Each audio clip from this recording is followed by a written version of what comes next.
এই ঠাণ্ডাৰ দিনত আপোনাৰ যদি চুলি খুব বেছিকৈ সৰিছে, চুলিখিনি শুকান হৈছে, ফাটিছে, আধাতে ছিগি গৈছে, তেতিয়াহ'লে আপোনালোকে এই তেলটো বনাই পেলাই লগাব, আপোনালোকৰ সকলো সমস্যা দূৰ হৈ যাব। হাই ফ্ৰেণ্ডছ, আপোনালোক সকলোকে মোৰ অসমীয়া হোচাইপ চেনেলৰ নতুন এটা ভিডিঅ'ৰ মাজলৈ স্বাগতম জনালোঁ। আশা ৰাখিছোঁ আপোনালোক সকলো ভালে আছে। আজি মই আপোনালোকলৈ লৈ আহিছোঁ ঠাণ্ডা দিনত চুলিত লগাবৰ বাবে খুব বঢ়িয়া এটা হেয়াৰ অইল। ঠাণ্ডা দিনত এনেকুৱা কিছুমান বস্তু আমাৰ চুলিত লগাব লাগে, যিবোৰ বস্তু আমাৰ চুলিত লগালে চুলিৰ গুৰিটো মজবুত হ'ব, লগতে আমাৰ চুলিখিনি ঘন আৰু দীঘল হ'বলৈ সহায় হ'ব, চুলিৰ গ্ৰোথ বাঢ়িব, উফি থাকিলে দূৰ হ'ব, চুলিখিনি যদি ফাটাৰ সমস্যা আহিছে সেই ফটা সমস্যা দূৰ হ'ব, যদি চুলিখিনি আধাতে ছিগি গৈছে, বেছি ড্ৰাই হৈ গৈছে, সেই সমস্যা দূৰ হ'বলৈ সহায় কৰিব। শীতকালত আমাৰ ছাল আৰু চুলি ভালকৈ ৰখাটো বহুত কঠিন। ঠাণ্ডাৰ বাবে বহুতৰে এই সময়ছোৱাত চুলিখিনি খুব বেছিকৈ শুকান হৈ ফাটি যায়, আধাতে ছিগি যায়। ইয়াৰ ফলত আমাৰ চুলি গুৰিটো বহুত দুৰ্বল হৈ যায়, যাৰ ফলত চুলি সৰিবলৈ আৰম্ভ হয়।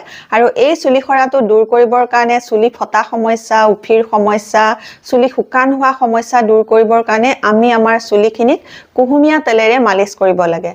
এই কুহুমীয়া তেলেৰে মালিচ কৰিলে আমাৰ চুলিখিনিয়ে পুষ্টি লাভ কৰিব, ব্লাড চাৰ্কুলেশ্যন বৃদ্ধি পাব, চুলিখিনি গ্ৰোথ বাঢ়িব, তেতিয়া চুলিখিনি দীঘল হ'ব, চুলিৰ গুৰিটো মজবুত হ'ব।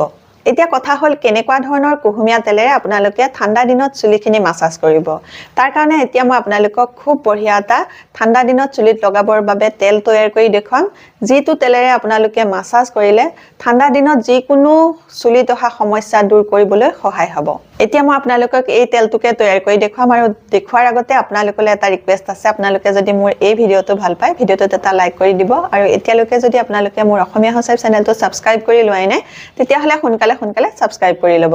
আহক এতিয়া এই তেলটো বনাবলৈ আৰম্ভ কৰোঁ। ঠাণ্ডা দিনৰ চুলিৰ উপযোগীকৈ খুব বঢ়িয়া এটা তেল এতিয়া মই আপোনালোকক তৈয়াৰ কৰি দেখুৱাম। তাৰ কাৰণে নাৰিকল তেল লৈছোঁ আৰু তিল তেল লৈছোঁ। আপোনালোকৰ ঘৰত যদি তিল তেলটো নাই, তেতিয়াহ'লে আপোনালোকে তাৰ ঠাইত মিঠাতেলো ল'ব পাৰে। আৰু প্ৰথমেই লৈছোঁ মই এয়া নৰসিংহ পাত। নৰসিংহ পাতটো মোৰ হাতৰ এয়া এমুঠিৰ জোখাৰে লৈছোঁ। এই নৰসিংহ পাতত নিউট্ৰিয়েণ্টছ থাকে, এণ্টিঅক্সিডেণ্ট গুণ থাকে, যিয়ে আমাৰ চুলি গ্ৰোথ বঢ়াব আৰু চুলি সৰা বন্ধ কৰিব, চুলিৰ গুৰিটো মজবুত কৰিবলৈ সহায় কৰিব।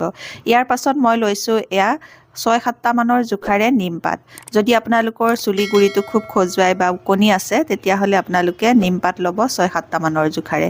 ইয়াৰ পাছত মই লৈছোঁ এয়া কালজিৰা। কালজিৰা আকৌ বহুতে চিনি নাপায়, কমেণ্ট কৰি সুধি থাকে কালজিৰা কি বস্তু। কালজিৰা আপোনালোকে পাঁচফোৰণত পায়, পাঁচফোৰণত যে পায় ক'লা বস্তু এটা, সেইটোকে কালজিৰা বুলি কয়। এই কালজিৰাত আইৰণ থাকে, জিংক থাকে, আৰু কালজিৰাই আমাৰ চুলি নেচাৰেলি ক'লা কৰাত, চুলি চাইনি কৰাত সহায় কৰে। ইয়াৰ পাছতে মই আনিছোঁ এয়া লং 6-7টা মানৰ জোখাৰে। লঙে আমাৰ চুলিৰ গুৰিত হোৱা উফি দূৰ কৰিব পাৰে, চুলি স্কেল্পত ইনফেকশ্যন হ'বলৈ নিদিয়ে, আৰু আমাৰ চুলি গ্ৰোথটো বঢ়াবলৈ সহায় কৰে। তাৰ পাছত মই লৈছোঁ মেথি এচামুচৰ জোখাৰে। এই মেথিত প্ৰটিন আৰু নিকটনিক এচিড থাকে, যাৰ কাৰণে চুলি সৰা বন্ধ হ'ব, চুলিৰ গুৰিটো মজবুত কৰিব। ইয়াৰ পাছত মই লৈছোঁ এটুকুৰা এয়া এল'ভেৰা পাত, আৰু এল'ভেৰা পাতটো আপোনালোকে নেচাৰেলি ল'ব, নেচাৰেল ল'লে বেছি ভাল হ'ব। এল'ভেৰা মই আধা ল'লোঁ, আধা থৈ দিলোঁ, আৰু এইটো মই 15 দিনৰ কাৰণে বনাই আছোঁ তেলটো, সেইটো কাৰণে এল'ভেৰা সৰু এটুকুৰা ল'লেই হ'ব। ইয়াৰ পাছত মই আনিছোঁ আমলখি এটা। আমলখিটো মই এনেকৈ সৰু টুকুৰা কৰি ল'লোঁ। ইয়াৰ পাছত এল'ভেৰা পাতটো মই কাটি ল'ম। প্ৰথমতে মই এল'ভেৰা পাতৰ ছাইডৰ কাঁইটকেইডাল কাটি লৈছোঁ। সৰুকৈ এয়া মিহিকৈ কাটি লৈছোঁ, যাতে জেলটো ধুনীয়াকৈ তেলৰ লগত মিক্স হৈ যায়। এতিয়া এয়া মেথি, এয়া ল'লোঁ নিমপাত, লং আৰু কালজিৰা, এল'ভেৰা জেল, তাৰ পাছত এইটো হ'ল নৰসিংহ পাত, আমলখি, আৰু এইফালে তেল দুবিধ লৈছোঁ। তাৰে যদি তিল তেলটো নাথাকে, আপোনালোকে মিঠাতেল ল'ব পাৰে, বা অকল মিঠাতেল ল'লেও হ'ব, নহ'লে অকল নাৰিকল তেল ল'লেও হ'ব। মই তিল তেলটো বহুত বেছি ভাল পাওঁ। চুলি পকা সমস্যা দূৰ কৰিবৰ কাৰণে এই গোটেইকেইবিধ বস্তু বেছি ভাল হয়, আৰু তিল তেলটো চুলি পকা সমস্যা দূৰ কৰিবলৈ বহুত বেছি ভাল হয়। তিল তেল যদি সৰুৰে পৰা লগাই থাকে, তেতিয়াহ'লে আপোনালোকৰ বয়স বাঢ়ি আহিলেও সোনকালে চুলিখিনি নপকিব। এতিয়া মই নাৰিকল তেল, এইটো 10 টকীয়া এটা বটল, এই 10 টকীয়া গোটেই বটলটোৱে লৈছোঁ। বেছিকৈ বনাব নালাগে, কমকৈ বনাই থাকিব লাগে, চুলিত লগাই থাকিব লাগে। আৰু এইখিনি যিহেতু গোটেইখিনি নেচাৰেল বস্তু হয়, আৰু বেছি সময় বা বেছি দিনলৈ থৈ দিলে তেলখিনি বেয়া হৈ যাব পাৰে, সেইকাৰণে অলপকৈ বনাই লগাই থাকিব লাগে।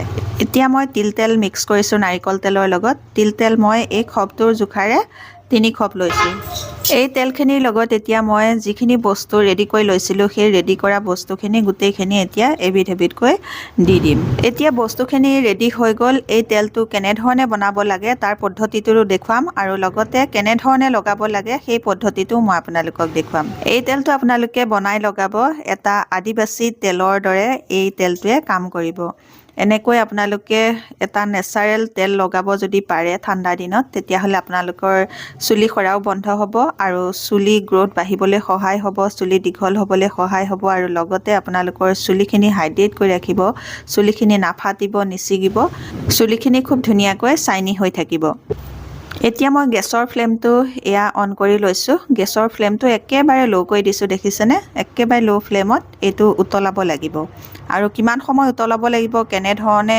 কিমান সময়ত ৰাখিব লাগিব এই ভিডিঅ'টো আপোনালোকে শেষলৈকে চালে দেখা পাব এনেধৰণে যেতিয়া উতলিব ফেনকৈ এনেকৈ আহিব আপোনালোকে একদম ল' ফ্লেমত ৰাখিব আৰু লাহে লাহে আপোনালোকে চামুচ এখনেৰে লৰাই থাকিব যেতিয়া অলপকৈ উতলি থাকিব তেতিয়া ইয়াত দিয়া পাতখিনি যিখিনি বস্তু সেইখিনি লাহে লাহে ড্ৰাই হ'বলৈ আৰম্ভ কৰিব আৰু লগতে তেলৰ ৰংটো চেঞ্জ হৈ যাব এয়া দেখিছেনে এতিয়া মই গেছৰ ফ্লেমটো অফ কৰি দিছোঁ এয়া চাওক তেলৰ ৰংটো সম্পূৰ্ণ সলনি হৈ গৈছে আৰু এই বস্তুখিনিৰ গুণটো এই তেলখিনিলৈ গুচি আহিছে এতিয়া এইখিনি ঠাণ্ডা হ'বলৈ দিলোঁ ঠাণ্ডা হোৱাৰ পাছত এতিয়া মই এইখিনি চেকি ল'ম আৰু আপোনালোকে যিটো বটলত থ'ব সেইটো চিচাৰৰ বটল ল'ব আপোনালোকে প্লাষ্টিক বটলত যিকোনো বস্তু নাৰাখিব বেয়া হৈ যাব সোনকালে এতিয়া মই চেকি লৈছোঁ এই তেলটো বনাবলৈ বেছি সময় নালাগে খুব বেছি আপোনালোকে গেছৰ ফ্লেমত 5 পৰা 7 মিনিটমান ৰাখিব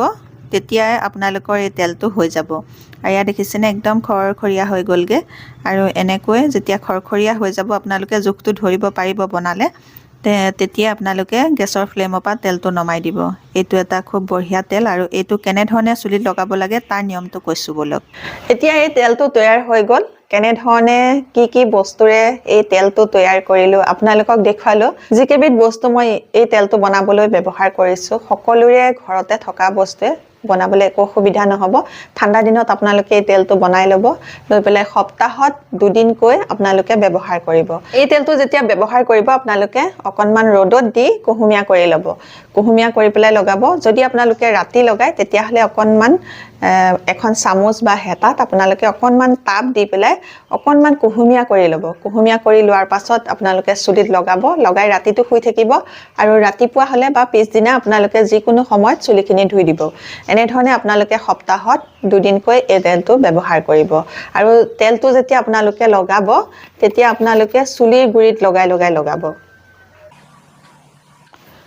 অকণমান হাততে লৈ এনেকৈ চুলিৰ গুৰিত লাহে লাহে আঙুলিৰ সহায়ত এনেকৈ লাহে লাহে মাসাজ কৰি দিব এনেকৈ মাসাজ কৰি লগালে আপোনালোকৰ চুলিৰ স্কেল্পত ব্লাড সাৰ্কুলেশন হ'ব আৰু তেতিয়া আমাৰ চুলিখিনি গুৰিটোৱে ভালকৈ পুষ্টি পাব আৰু ধুনীয়াকৈ টোপনি অহাটো সহায় হ'ব এনেধৰণে আপোনালোকে সপ্তাহত 2 দিনকৈ এই তেলটো লগাব এই তেলটো আপোনালোকে সপ্তাহত 2 দিনকৈ এমাহমান লগাই চাওকচোন আপোনালোকৰ ঠাণ্ডা দিনত চুলিত অহা যিকোনো সমস্যা দূৰ হ'বলৈ সহায় হ'ব আৰু লগাই লোৱাৰ পাছত আপোনালোকে লাহে লাহে আঙুলিৰ সহায়ত এনেকৈ অকণমান বেছি প্ৰেছাৰ নিদিব চুলিৰ গুৰিত লাহে লাহে এনেকৈ লাহে লাহে সাৰ্কুলাৰ মোচনত ঘূৰাই অকণমান মাসাজ কৰি দিব এইদৰে আপোনালোকে ৰাতি শোৱাৰ আগত তেলটো লগাওঁতে মাসাজ কৰি শুবচোন খুব ধুনীয়া টোপনি আহিব এনেধৰণে আপোনালোকে ঠাণ্ডা দিনত এই তেলটো চুলিত ব্যৱহাৰ কৰি আপোনালোকৰ চুলিৰ যিকোনো সমস্যা দূৰ কৰিব পাৰিব আজিৰ এই ভিডিঅ'টোত মই আপোনালোকক ঠাণ্ডা দিনত চুলিত লগাবৰ বাবে খুব বঢ়িয়া এটা হেয়াৰ অইল তৈয়াৰ কৰি দেখুৱালোঁ আপোনালোকে এই তেলটো নিশ্চয় ভাল পাইছে যদি ভাল পাইছে তেতিয়াহ'লে মোৰ ভিডিঅ'টোত এটা লাইক কৰিব মোৰ চেনেলটো সাবস্ক্ৰাইব কৰি আপোনালোকৰ ফ্ৰেণ্ডৰ লগতো এই ভিডিঅ'টো শ্বেয়াৰ কৰি দিব নতুন এটা ভিডিঅ'ৰ সৈতে নতুন বেলেগ টিপছৰ সৈতে আপোনালোকৰ মাজলৈ আকৌ আহি আছো তেতিয়ালৈকে নমস্কাৰ আজিলৈ আহোঁ